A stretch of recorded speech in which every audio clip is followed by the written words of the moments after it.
একজন স্ত্রী যদি স্বামীর কথা যদি না শোনে তাহলে তার তিনটি কাজ রয়েছে। অর্থাৎ একজন স্ত্রী স্বামীর অবাধ্য, স্বামীর কথা শুনতে চায় না, স্বামীর সাথে ভালো ব্যবহার করে না, এরকম স্ত্রীকে নিয়ে ঘর সংসার করা অতীব কষ্টসাধ্য হয়ে যায় অনেক সময়। এই রকম নারীর জন্য তিনটি কাজ করতে হবে একজন স্বামীকে।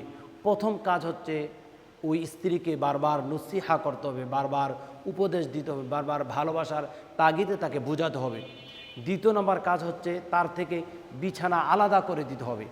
তৃতীয় নম্বর কাজ হচ্ছে দুটি বিষয় তাকে নসিহা করার পরও যখন সে পরিবর্তন হয় না, অর্থাৎ প্রথমত তাকে নসিহা করেছে, তাকে বারবার দাওয়াত দিয়েছে, বারবার তার সাথে কথোপকথন করেছে, তুমি আমার সাথে কেন এরকম আচরণ করো, কেন খারাপ বিহেভিয়ার করো, এরা যদি সে না শোনে তাহলে তার জন্য কাজ হচ্ছে স্বামীর জন্য বিছানাকে পৃথক করে দেওয়া।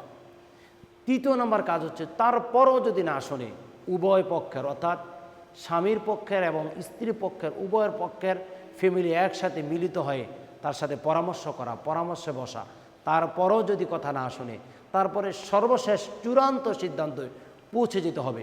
আমাদের বোনদেরকে বলবো, আমাদের কলিজার টুকরা মাদেরকে বলবো, আপনারা যারা স্বামীর কথা শোনেন না, স্বামী আপনার জন্য বড়ই নিয়ামত, স্বামী আপনার জন্য বড়ই কল্যাণময়ী, স্বামী আপনার জন্য আল্লাহ সুবহানাহু ওয়া তাআলার পক্ষ থেকে একটি নিয়ামত।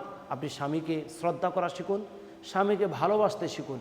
আপনার যত আমল রয়েছে সকল আমল বরবাদ হয়ে যেতে পারে যদি স্বামীর সাথে ভালো ব্যবহার আপনি না করেন।